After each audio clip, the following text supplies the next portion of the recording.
The first time the human named Rin met the young alien girl who would change the direction of the galaxy.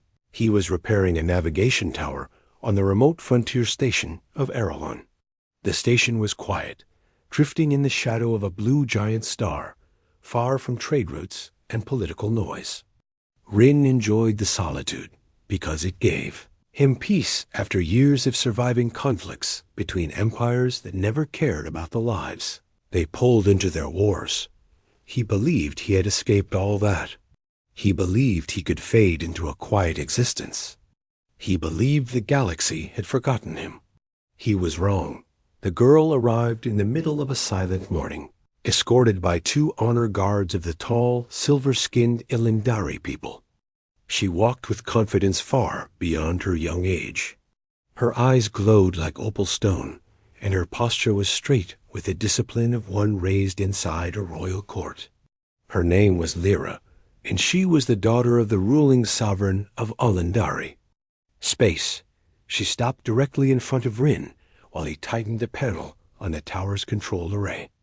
Rin turned to ask what she needed, but she spoke before he could.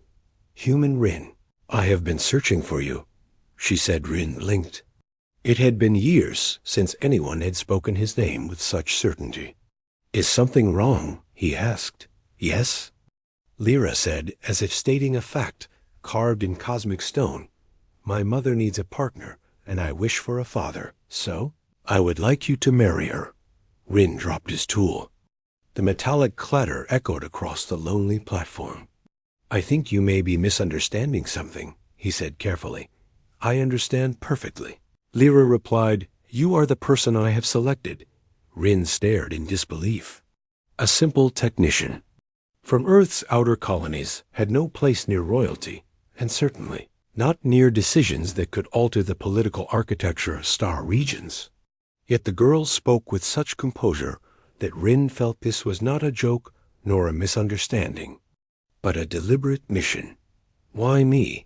he asked. Lyra took a small step forward. "Because humans are different," she said. "You choose your path regardless of what others demand. You protect even when no one orders you. I have studied your history, and your people rise again and again, even when entire worlds fall. You rebuild. You endure. The galaxy needs that. My mother needs that. I need that." Rin exhaled and wiped the sweat from his brow. He had been praised before by commanders who wanted suicidal courage from their soldiers, but Lyra's words were different. She was not flattering him. She was stating the characteristics she believed essential to survival, even if that were true. Rin said. "Why would your mother need me?" "Because she carries the weight of a galaxy that is fracturing," Lyra answered. "Ilindari space is vast but divided. Factions whisper. Councils argue. Neighbors threaten.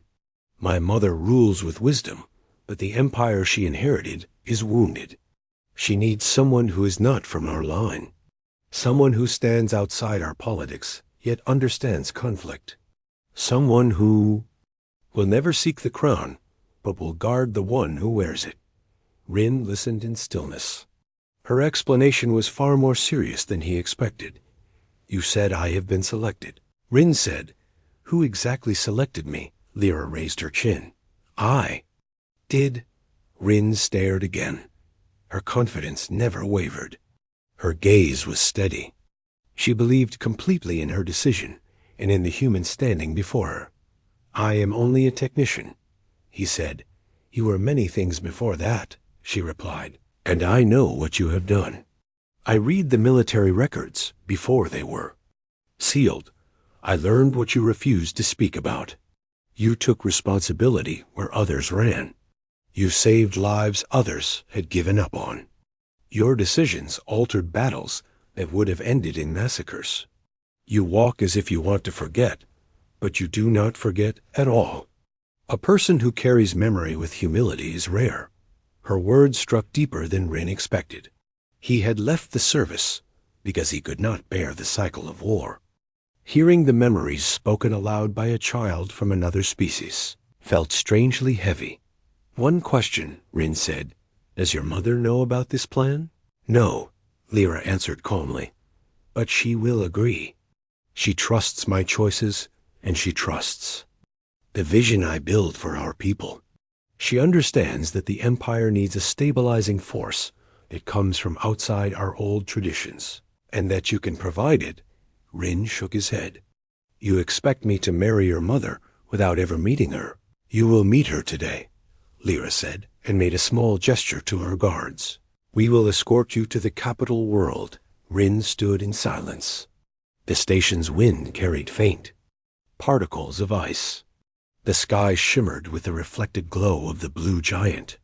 He looked at the tower he had been repairing, and then at the girl whose determination radiated stronger than the star above them. This is impossible. Rin said. Lyra answered with absolute calm. Humans excel at accomplishing what others call impossible. The guard stepped back to allow Rin space for thought. They watched without pressing him. Lyra did not rush him either. She stood with the dignity of someone raised to lead, yet she spoke with sincerity, rather than command. I inside. If I refuse, Lyra looked directly into his eyes. Then I will search again for someone who carries even a piece of what you have, but I believe the galaxy will not offer another human like you. If I am wrong, you may refuse without consequence. If I am right, then you are the person the galaxy needs. Her conviction did not intimidate him. It moved him. There was no manipulation, only clarity, and that clarity felt heavier than any order he had ever received. Fine, Rin said. I will meet your mother, but I am not promising anything. Lyra's expression softened. That is all I ask. The journey to Alendari Prime took 3 days in real space passages. Their vessel cruised with grace, engineered by Elendari artisans, whose starships were famous for balancing beauty and strength. Lyra spent much of the time studying star charts and political reports, but she often sat near Rin and asked about human customs. Her curiosity was endless, but not intrusive. Rin found himself explaining festivals, music, food, and small human habits that felt insignificant yet somehow delighted her. In turn, she explained her world. The Alendari people valued clarity of thought and harmony between intention and action. Their society was structured around responsibility rather than rank. Their sovereign, called the High Guardian, was not a monarch but the embodiment of collective duty. Lyra's mother held that role and bore its immense weight. When they arrived, Rin understood the scale. Ilindari Prime was a world of crystalline architecture shaped by natural forms rather than geometric angles. Towers rose like frozen waves. Bridges curved between them like flowing rivers of glass. The capital was bright and quiet, filled with citizens who carried themselves with calm discipline. Lyra guided him through ceremonial halls without hesitation. She knew every corridor. She knew exactly where her mother would be. When the doors to the High Guardian's chamber opened, Rin felt his breath stop. The woman standing within radiated authority, even in her stillness. Her silver skin shimmered like starlight reflected on water. Her presence felt balanced and powerful. This was Ariana, leader of one of the largest empires in the Orion Arm. Lyra bowed, but Rin noticed she watched Ariana's reaction closely, as if measuring her mother's unspoken thoughts. Ariana approached Rin with graceful steps. I'm honored to welcome a human who carries the reputation you do, Ariana said. Rin responded with a respectful nod. I did not know I carried a reputation at all, Ariana smiled. Humility is rare among warriors. Lyra stepped forward. Mother, I have brought him because we need him. Ariana lifted her brows, not in disapproval, but in thoughtful interest. Need is a strong word. Yes, Lyra said, but I speak it with full intention. The Empire stands at the threshold of instability. Factions pressure us from every border. Our councils argue instead of unite. You bear more than any one leader should. I cannot allow you to carry that alone. You need someone who stands outside our traditions yet understands the weight of responsibility.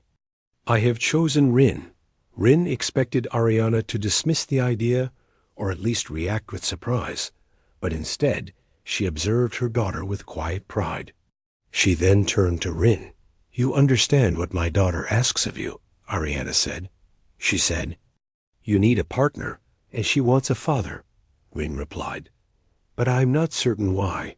I am the right choice. Ariana looked to Lyra. Explain your reasoning fully. Lyra faced both of them without fear. Because humans act when others hesitate. Because humans rebuild even after devastation. Because Rin has already proven he chooses what protects others rather than what glorifies himself. Because our empire needs someone who will challenge us to grow beyond our old patterns. Because I believe in him, Ariana nodded slowly. Her gaze turned toward Rin with a depth that seemed to look through his memories. You carry wounds. Yes, Rin said. You hide them not out of shame, but out of consideration for others. Yes. You fear being used again by forces larger than yourself. Yes, Ariana stepped closer. Lyra seeks not a soldier. She seeks a guiding presence. I seek not a throne companion, but a stabilizing force for our people. You would not be bound to our politics. You would not be required to rule. You would stand beside us as equal in responsibility and equal in purpose. If you accept that role, it will shape the future of millions. Rin felt the weight of her words settle over him. He had spent years trying to escape responsibility, but responsibility had found him. Once more not through force, but through trust offered by two people who barely knew him yet believed in his worth. He looked at Lyra. She waited. Without pressure. She had mad.